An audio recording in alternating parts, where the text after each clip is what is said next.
Friends, स्वागत है आपका हमारे YouTube चैनल जीके ट्रैकर पे। देखिए फ्रेंड्स, इस वीडियो के अंदर हम बात करेंगे जो हमारी सीरीज़ थी उत्तराखंड जीके बुक वाइज और परीक्षा वाणी को हम कवर कर रहे थे और एंड की ओर हम चल रहे हैं। ठीक है, काफ़ी बड़ा चैप्टर है उत्तराखंड के प्रमुख व्यक्तित्व, लेकिन आपके बहुत सारे क्वेश्चन यहीं से कवर हो जाएंगे। ठीक है, आज हम बात करेंगे उत्तराखंड के प्रमुख कलाकारों से बारे में और उनके बारे में जो एक्स्ट्रा बातें हैं उनको भी यहाँ पर जानते हुए चलेंगे। तो चलिए आज की वीडियो को शुरू करते हैं।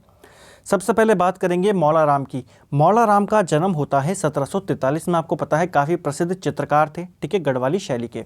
तो मौला राम का जन्म होता है 1743 में। इनका जन्म कहाँ पर होता है यह भी आपको पूछा जा सकता है। इनका जन्म होता है श्रीनगर में, ठीक है, 1743 में।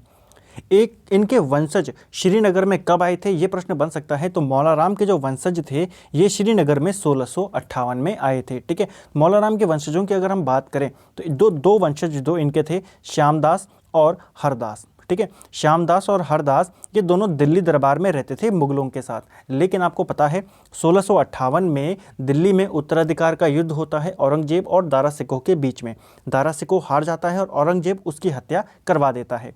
उसके बाद जो दारा सिकोह का बेटा था सुलेमान सिकोह, वो भाग कर आ जाता है गढ़वाल और उसी के साथ ये दोनों भी गढ़वाल दरबार में आ जाते हैं। ठीक है, तो प्रश्न बनता है कौन आए थे। तो श्यामदास और उसका बेटा हरदास ये दोनों आए। किसके साथ आए थे। तो सुलेमान सिकोह के साथ आए थे।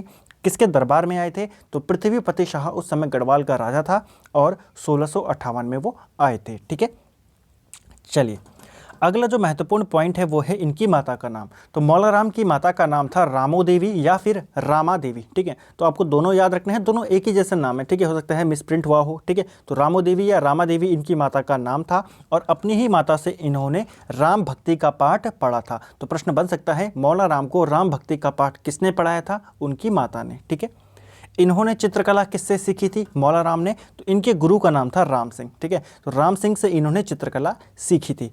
अब चित्रकला सीख ली है तो इनकी एक आर्ट गैलरी भी होगी। तो जो इनकी चित्रशाला है वो कहाँ स्थित है। वो श्रीनगर में स्थित है। ठीक है, तो ये आपको ध्यान रखना है, मौला राम की जो चित्रशाला है वो श्रीनगर में है। काफ़ी इंपॉर्टेंट पॉइंट है। ठीक है, क्योंकि आपको पता है जब गोरखे यहाँ पे आ जाते हैं और फिर अंग्रेजी शासन की शुरुआत होती है तो पवार वंश की जो राजधानी थी वो टिहरी आ जाती है, लेकिन जो इनकी चित्रशाला थी वो कहाँ रही। वो श्रीनगर में ही रही थी। ठीक है, चले इनके चित्र बोस्टन म्यूजियम में भी स्थित हैं। ठीक है, तो मौला राम के चित्र कौन से म्यूजियम में हैं। तो बोस्टन जो म्यूजियम है अंतर्राष्ट्रीय, वहाँ पर इनके चित्र रखे गए हैं गढ़वाल पेंटिंग के नाम से। इनके चित्रों को दुनिया के सामने लाने का जो श्रेय दिया जाता है वो बैरिस्टर मुकुंदी लाल को दिया जाता है। काफ़ी इंपॉर्टेंट प्रश्न है। ठीक है, बैरिस्टर मुकुंदी लाल ने इनके ऊपर एक किताब भी लिखी थी इनके चित्रों के ऊपर।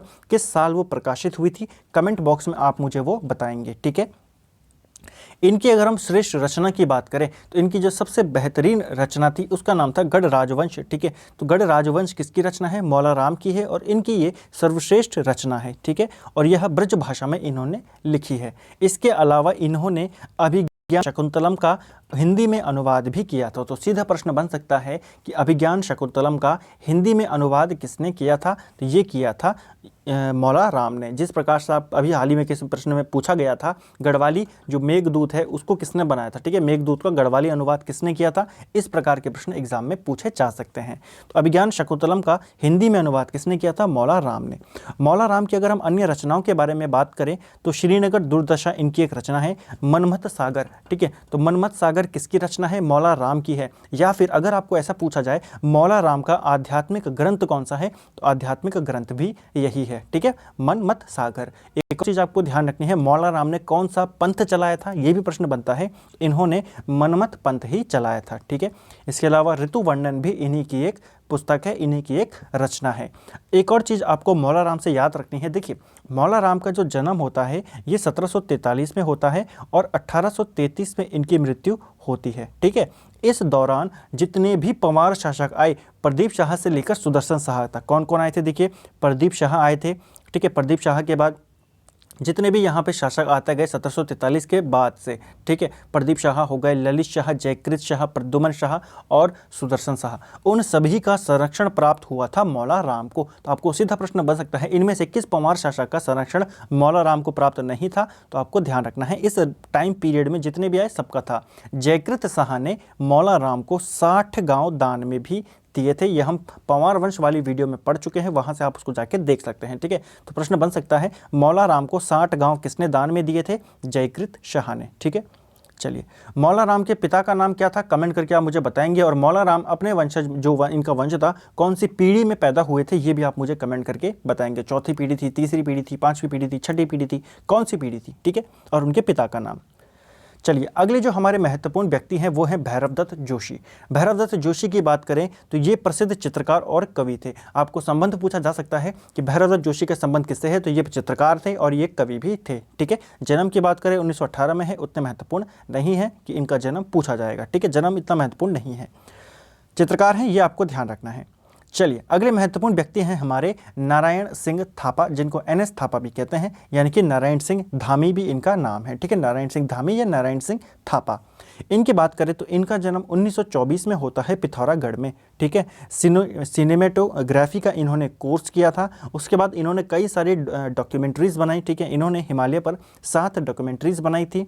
इनकी एक पहली डॉक्यूमेंट्री जो थी उसका नाम था मित्रता की यात्रा। ठीक है, मित्रता की यात्रा मैंने आपको पहले भी बताया था ये किस पर बेस्ड थी। देखिए ये इन्होंने बनाई थी 1955 में। ठीक है, 1955 में जो उस समय भारत के प्रधानमंत्री थे जवाहरलाल नेहरू, वो रूस गए थे। ठीक है, तो बस उसी के ऊपर इन्होंने एक ये बनाई थी। ठीक है, डॉक्यूमेंट्री मित्रता की यात्रा किसके ऊपर बेस्ड थी, तो नेहरू की रूस यात्रा पर यह आधारित थी। ठीक है, उनके साथ ये रूस गए थे उस समय। इनकी जो सबसे प्रसिद्ध डॉक्यूमेंट्री है जो कि एग्जाम में पूछी जा चुकी है वो है डिब्रूगढ़ की बाढ़। ठीक है, डिब्रूगढ़ की बाढ़ ये जो डॉक्यूमेंट्री है किसकी है, यह है NS थापा की। ठीक है, बहुत इंपॉर्टेंट है और एग्जाम में ये पूछी जा चुकी है। ठीक है, चलिए अगले महत्वपूर्ण व्यक्ति हैं हमारे इंद्रमणि बड़ौनी। इंद्रमणि बड़ौनी, इनका जन्म होता है 1924 में। इनका जन्म होता है अखोड़ी गांव टिहरी गढ़वाल में। ठीक है, 24 दिसंबर को इनका जन्म होता है 1924 में। अखोड़ी गांव टिहरी गढ़वाल के अंदर इनका जन्म होता है।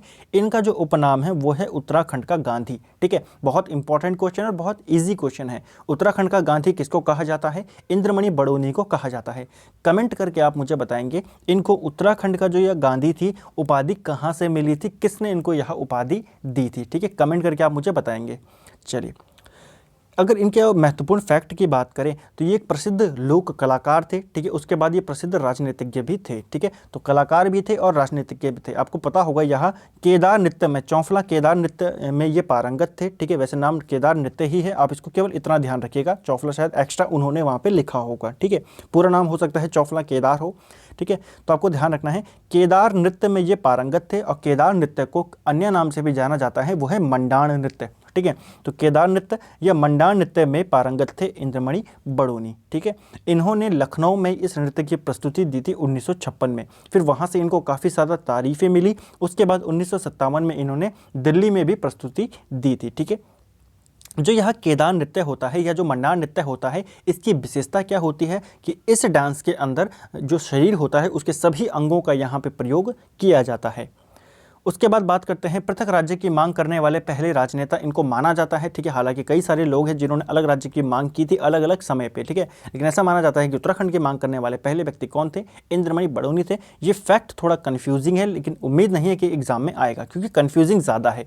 ठीक है, चलिए अगला है 7 अगस्त 1994 को ये आमरण अनशन पर बैठ गए थे। ठीक है, तो आमरण अनशन पर ये क्यों बैठे थे? आमरण अनशन पर ये बैठे थे जो उस समय आरक्षण नीति वहाँ पे घोषित करी थी, जो उस समय के मुख्यमंत्री थे यूपी के मुलायम सिंह यादव, उसके खिलाफ इन्होंने आमरण अनशन शुरू किया था 7 अगस्त 1994 से। ठीक है, इसके अलावा इनकी जो मृत्यु थी 18 अगस्त 1999 में इनकी मृत्यु हो जाती है, यानी कि राज्य गठन पूर्व ही इनकी मृत्यु हो जाती है। ठीक है, हालांकि घोषणा हो चुकी होती है पहले ही कि उत्तराखंड राज्य बनेगा।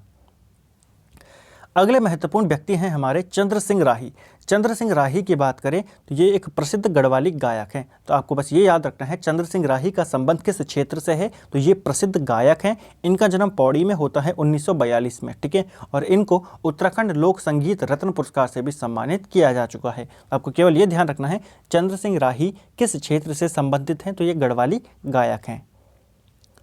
अगले व्यक्ति हैं हमारे नरेंद्र सिंह नेगी। देखिए नरेंद्र सिंह नेगी के बारे में इतना डिटेल में वहाँ पे बताया नहीं गया है, इनके ऊपर मैं एक अलग सा वीडियो लेके आऊँगा जिसमें हम प्रॉपर इनके बारे में पढ़ेंगे, ठीक है। बस आपको इतना ध्यान रखना है, इनका जन्म याद रखना है 1949 पौड़ी गढ़वाल में इनका जन्म होता है और गढ़वाली गीतों का इनको सिरमौर यानी कि इनको बेताज बादशाह माना जाता है गढ़वाली लोक गीतों का, ठीक है। तो ये आपको ध्यान रखना है, काफ़ी सारे इनको पुरस्कार मिल चुके हैं, काफ़ी सारे गीत गा चुके हैं, ये सारी बातें आपको याद रखनी है, ठीक है, जो नरेंद्र सिंह नेगी हैं इनके बारे में।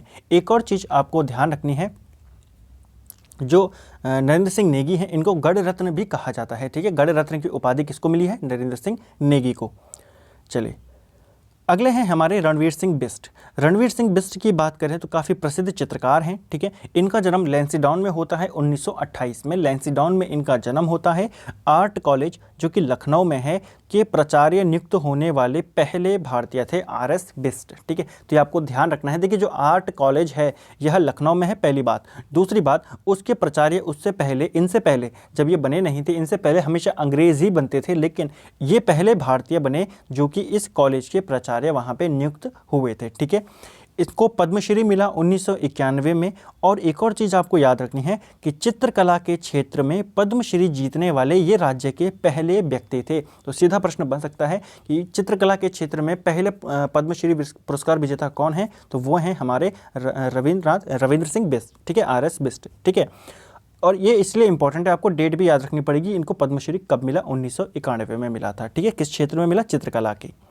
इनके अगर हम प्रमुख चित्रों की बात करें तो पहाड़ी लोक नृत्य इनका एक चित्र है, पहाड़ी शीत से बचने का सहारा ये भी इनका एक चित्र है, और पहाड़ी घसियारे, जिनमें ये जो पहला है पहाड़ी लोक नृत्य और पहाड़ी घसियारे काफ़ी इंपॉर्टेंट है, ये दोनों आपको याद रखने हैं, ठीक है। चलें अगले हमारे महत्वपूर्ण व्यक्ति हैं केशवदास अनुरागी। देखिए केशवदास अनुरागी ने शोध लिखा है ढोल सागर पर। तो ढोल सागर पर शोध लिखने वाले व्यक्ति का नाम क्या है? केशवदास अनुरागी है। इनका जन्म 1931 में होता है, कुल्हाड़ा गांव पौड़ी गढ़वाल में इनका जन्म होता है। और नाद नंदिनी किसकी पुस्तक है? यह भी केशवदास अनुरागी की है। तो काफ़ी इंपॉर्टेंट दो फैक्ट हैं इनसे रिलेटेड जो कि ये वाले हैं, ठीक है। प्रमुख पुस्तक किसकी है और शोध किस पर लिखा है, किसने लिखा है, ठीक है। तो ढोल सागर पर इन्होंने शोध लिखा है केशवदास अनुरागी ने, और नाद नंदिनी पुस्तक के रचयिता हैं। अगले महत्वपूर्ण व्यक्ति हैं हमारे धरणीधर चंदोला। धरणीधर चंदोला की बात करें तो यह प्रसिद्ध चित्रकार और संगीतकार दोनों हैं। इनका जन्म पौड़ी में होता है 1916 में, और विचित्र बेला नामक एक वाद्ययंत्र इन्होंने बनाया था। तो प्रश्न बन सकता है विचित्र बेला नामक वाद्ययंत्र किसने बनाया था? धरणीधर चंदोला जी ने, ठीक है। चलें अगला है यशोधर मठपाल। देखिए अगले हमारे जो महत्वपूर्ण व्यक्ति हैं उनका नाम है यशोधर मठपाल। इनकी बात करें तो इनका जन्म 1939 में होता है, नौला गांव अल्मोड़ा के अंदर इनका जन्म होता है, ठीक है। और इन्होंने 1983 में भीमताल के अंदर एक संग्रहालय की स्थापना करी, लोक संस्कृति संग्रहालय। तो सीधा प्रश्न कभी कभार ये भी बन जाता है लोक संस्कृति संग्रहालय कहाँ स्थित है? तो यह भीमताल नैनीताल में स्थित है। इसकी स्थापना किसने करी? यशोधर मठपाल ने। कब करी थी? 1983 में। इसके अलावा यशोधर मठपाल ने फड़कानौली शिलाश्रय जो कि अल्मोड़ा में है और पेटसाल शिलाश्रय, इनकी भी खोज इन्होंने करी थी। किस वर्ष में करी थी दोनों की खोजें? आप मुझे बताएंगे। अलग अलग वर्ष हैं, दोनों के आंसर अलग अलग है, कमेंट करके आप मुझे बताएंगे इन्होंने कब इसकी खोज करी थी, ठीक है। चलिए इसके अलावा यशोधर मठपाल को उत्तराखंड का वेद व्यास भी कहा जाता है। इनको पद्मश्री मिला 2005 में, ठीक है। हालांकि आपको कहीं पर 2006 भी मिलेगा, आपको दोनों याद रखने हैं, जो आपको ऑप्शन में मिले उसके अकॉर्डिंग आपको टिक करना है, ठीक है। चलें अगले जो महत्वपूर्ण व्यक्ति हैं वो हैं हमारे अनूप शाह। अनूप शाह की बात करें तो इनका संबंध फोटोग्राफी से है, ठीक है, छायाचित्रकार हैं ये, ठीक है। इनका जन्म भी 1949 में होता है, जैसे कि नरेंद्र सिंह नेगी का होता है। नैनीताल से ये संबंधित हैं, प्रसिद्ध फोटोग्राफर हैं, पर्वतारोही हैं और लेखक हैं। इनकी कुछ प्रमुख पुस्तकें हैं जैसे कि कुमाऊं नैनीताल टेम्पटेशन जो कि 1993 में प्रकाशित हुई, और Nainital the land of would trumpet and songs, ये भी किसकी पुस्तक है? ये भी अनूप शाह की पुस्तक है, ठीक है, जो कि 1999 में प्रकाशित हुई थी। अन्य व्यक्ति हैं हमारे जो यहाँ पे इंपॉर्टेंट है वो हैं उत्तम दास। उत्तम दास की बात करें, इनका जन्म 1960 में होता है, और राज्य के अंदर ढोल सागर के एकमात्र ज्ञाता कौन है? तो वो हैं उत्तम दास। या फिर ढोल क्षेत्र में या ढोल वादन में राष्ट्रपति पुरस्कार से सम्मानित कौन हुए हैं? तो वह हैं उत्तम दास। ये दोनों पॉइंट आपको याद रखना है, जो कि हमारी जो आखिर के 2 पॉइंट है मोस्ट इंपॉर्टेंट है। ढोल जो सागर है उसके एकमात्र ज्ञाता कौन है? उत्तम दास हैं। ढोल बजाने में, ढोल वादन करने में राष्ट्रपति सम्मान से सम्मानित हो चुके कौन हैं? तो वो है उत्तम दास। ठीक है, तो फ्रेंड्स ये थे हमारे उत्तराखंड के प्रमुख व्यक्तित्व, जिसके अंदर हमने बात करें उत्तराखंड के कुछ प्रमुख कलाकारों की।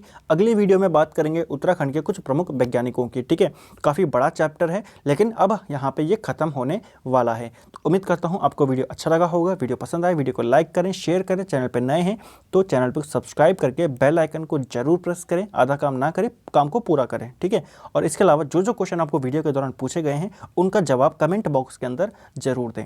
Thank you friends.